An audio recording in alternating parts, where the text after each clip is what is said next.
topic that we will explore today is in many ways one of trying to figure out some of the deepest implications of what it means to be a human being. When we first formed the OCF, Orthodox Christian Fellowship, last year, one of the very first discussions we had at our weekly meeting was one that dealt with how we see ourselves today. How we in our society, and especially as students, have lost something very sacred about ourselves. In many currents of thought, and most certainly in our hyper-rationalized, deconstructed, postmodern world, one loses sight of the meaning of not only those things which are external to us, but in the process we fail to understand the very core of our being. Many of you will know that recently Dr. Jordan Peterson has faced an immense set of controversy precisely for questioning the dogmas of our age. And yet, he has also stressed the importance of the divine individual and the Christian concept of the Logos, which I will allow our speakers to elaborate upon today. A dear friend had told me once that what fundamentally divides orthodoxy from any other kind of ideology is precisely this: the dignity of the divine individual and what this means for us as spiritual and physical beings. And so I'm immensely excited to hear what our panelists have to say tonight. And so I'd like to introduce each of our panelists, starting with Father Theodore Paraskevopoulos, who is adjunct faculty at the Orthodox School of Theology at Trinity College. Last semester, he taught a course on the human person in Orthodox theology and Orthodox tradition. And in many ways, this is something that touches upon or introduces the very core of what's being discussed today. What is the individual? What does it mean to be human? And he is also quite a positive presence at our Orthodox Christian Fellowship, and we certainly look forward to hearing his perspectives tonight. Jonathan Pajot is a very well-known icon carver from Quebec, as well as an editor for the Orthodox Arts Journal.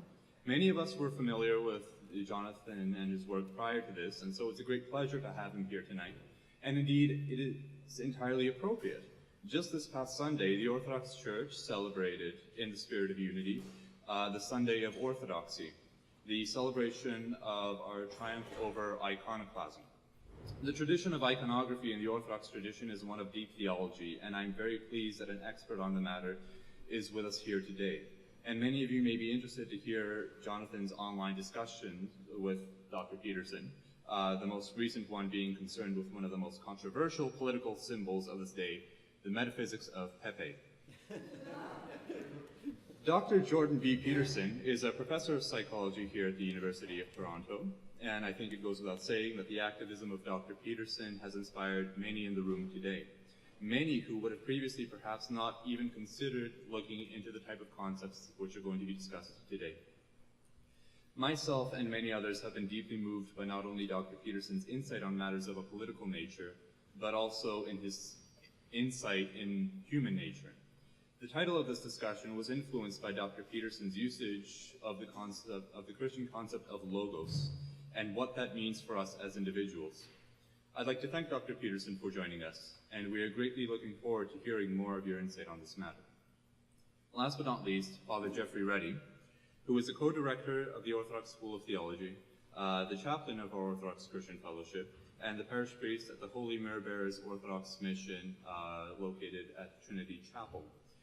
From the very creation of our OCF last year, Father Jeffrey has continuously blown our minds and enhanced our understanding not only of our Orthodox spiritual life, but of ourselves as human beings. Apart from his remarkable pastoral qualities, his wealth of knowledge and perspective has made it only natural that we would offer his perspective on this panel tonight. I'd like to thank Father Jeffrey for his work and greatly look forward to hearing his perspectives tonight. So the format for the discussion today will be basically that each of our panelists will speak for a time, and this will be followed by a question and answer period. Each of you will have received a cue card, and each row has about 2 pens. So for the duration of the discussion, you can write down your questions and pass them up at the front, and then we'll try to, get through as many of them as possible by the end of the night. And with that, I'd like to welcome Father Theodore Paraskevopoulos to the podium to begin our discussion. Thank you.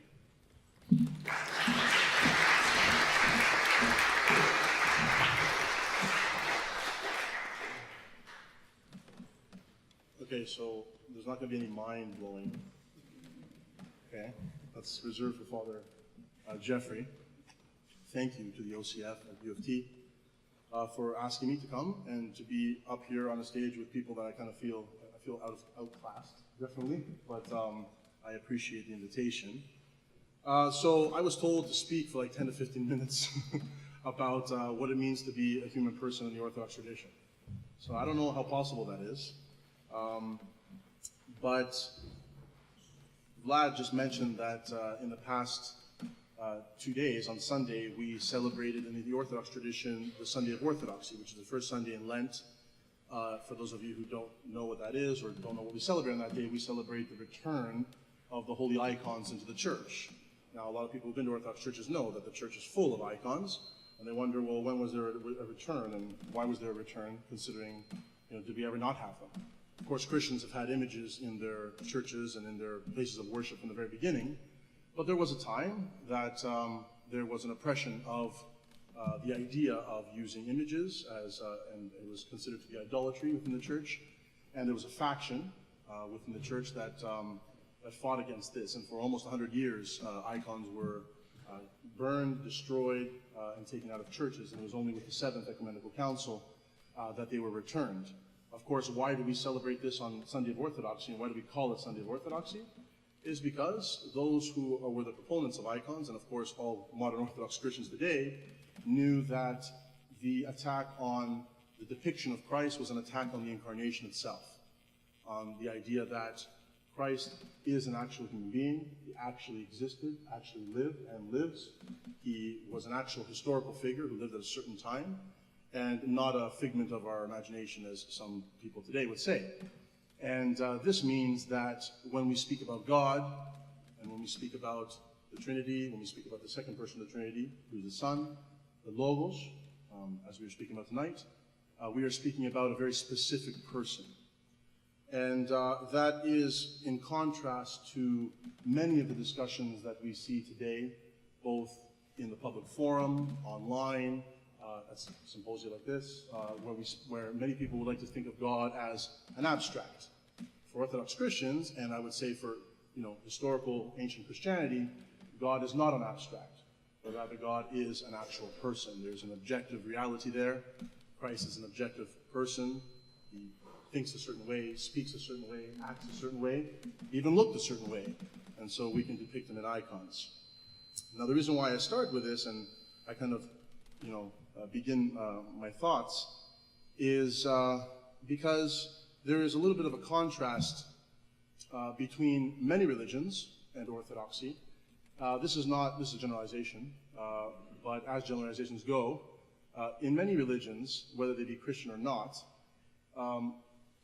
the concept of God or the concept of the divine usually centers around the idea of the Word of God or the concept of God made text.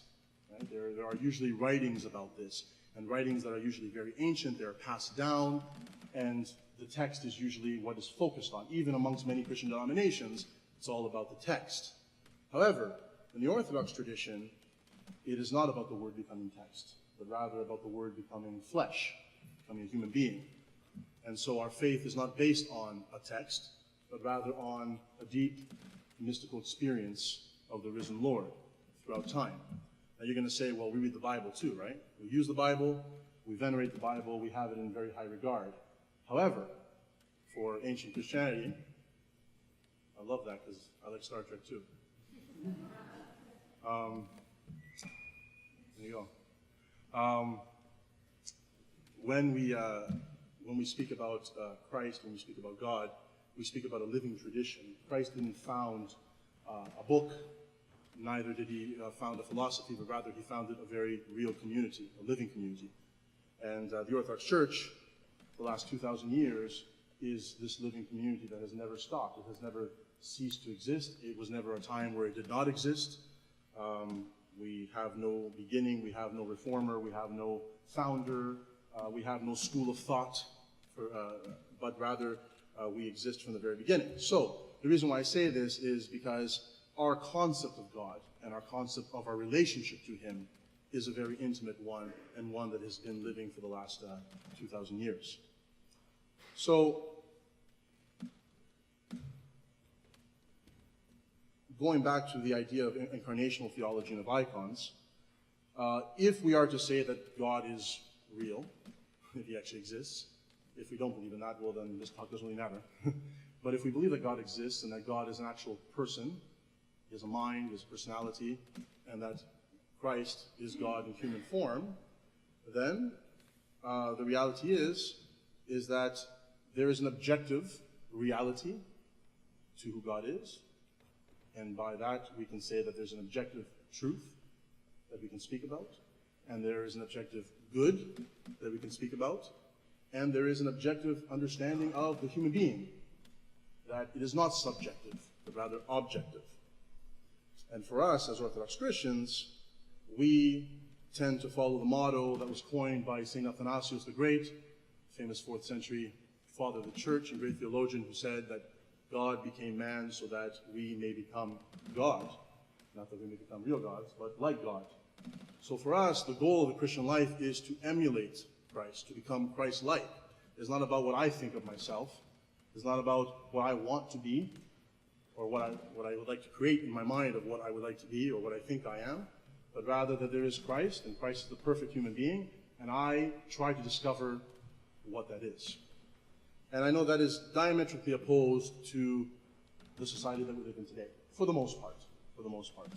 That we live in a society that is a society of subjectivity, not objectivity.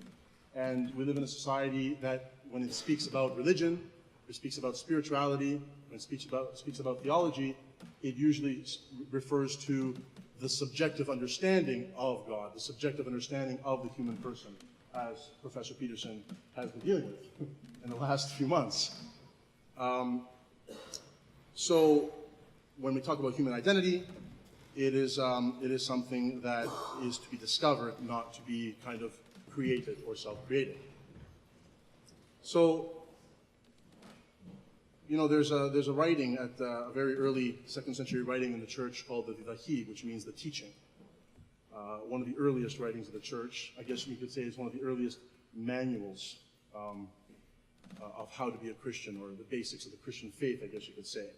And in the theology, it says, the first line says, there are two ways, one of life and one of death. And there's a great difference between the two.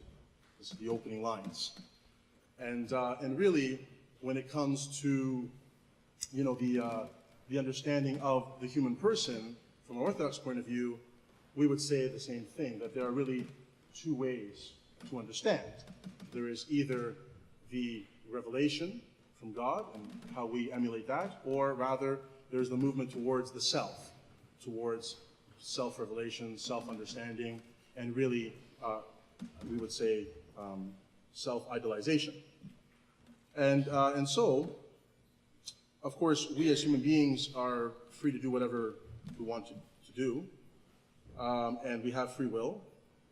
But how we use that and what we do with it and what we choose to become really depends on where we're looking towards, what we want to do, and who we want to be.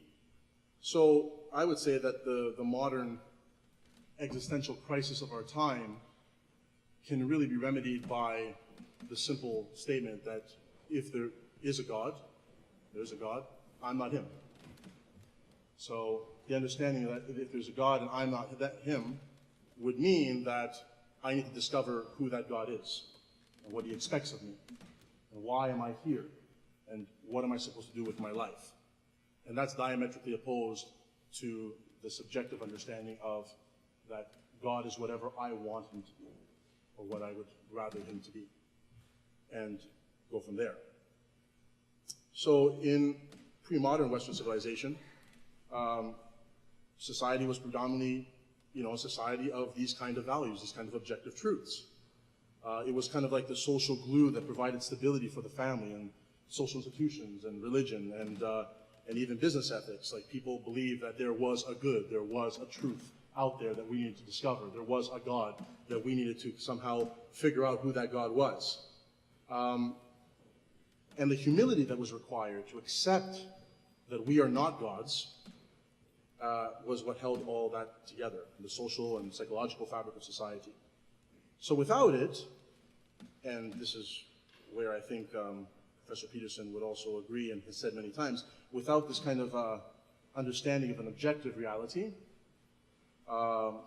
there is an endless movement towards the individual, towards subjectivity, towards what is relative, and ultimately toward nihilism, because if there is no objective meaning in life and there is no objective truth in life, then, and everything is whatever I make it, and everybody is right, then really everybody is wrong, and then really what do you have to live for?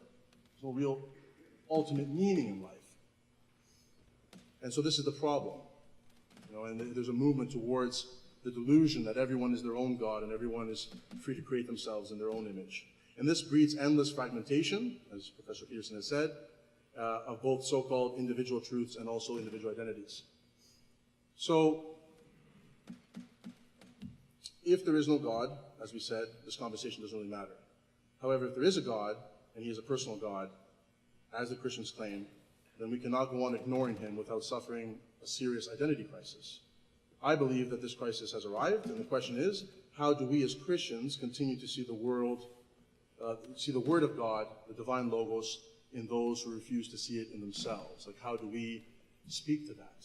How do we speak to a world that doesn't even acknowledge that there is such a Logos, that there is such a truth in the first place? This is the conundrum that we find ourselves in, the difficulty. How do we witness to a world that is not speaking the same language anymore? And I think that is something that, discussions like this are extremely important. They're kind of the first steps, because here we are attempting, and I applaud the OCF for doing this, attempting to find points of convergence between a Christian tradition, the Orthodox Christian tradition, and also the secular approach, psychology, sociology, history, biology, places where these things converge, and they tell us and they preach the same truth. And this is why I was so enthused about coming and speaking today, because watching a lot of Professor Peterson's videos online, I saw that there are a lot of points that he makes that not only are congruent with Orthodox theology and Orthodox anthropology, but speak common sense to the world. In a world that is completely fragmented, a world that is completely disengaged from the idea that there can be a truth outside of ourselves, and that there needs to be some type of seeking, some type of understanding of what that truth may be. The main difference between philosophy and theology, I always tell my students, is that philosophy comes from us. It is us trying to understand the world, trying to understand the metaphysical, trying to understand God, trying to understand anything. You can philosophize about anything. But the source is the human being. And we have this wonderful thing called the mind that is so powerful that it can do so many things. But that's philosophy. Theology deals with revelation. It deals with what has been revealed from outside the human being, from someone else. And that's what the church has to deal with. That's what Christianity has to deal with, the idea of what God has revealed in himself by becoming a real human being, becoming one of us. And we can't negate that as much as we try. And to do so would mean to negate an important part of ourselves, because we believe, as Orthodox Christians like to say all the time, and as we like to quote Genesis, where God says in the very beginning, in Genesis 1:26, that God makes man in his image and his likeness. He gives us this great ability to choose, this great ability to reason, and to figure things out for ourselves, and to decide whether we want to be like him or whether we want to be more like something else. And so this is the great dilemma. It's not just a theological dilemma. It's not just a spiritual dilemma, but it's an existential dilemma, and it's becoming a social dilemma, becoming a political dilemma, a biological dilemma, and a whole lot of other dilemmas. So I will end there. I will let my colleague Jonathan take it from here. But I think this is a general introduction to at least the way we see it as Orthodox Christians, that God becomes man so that man can become God. Also, the words of Apostle Paul, it is not I who live, but Christ who lives within me. And this is our ultimate goal. Thank you very much.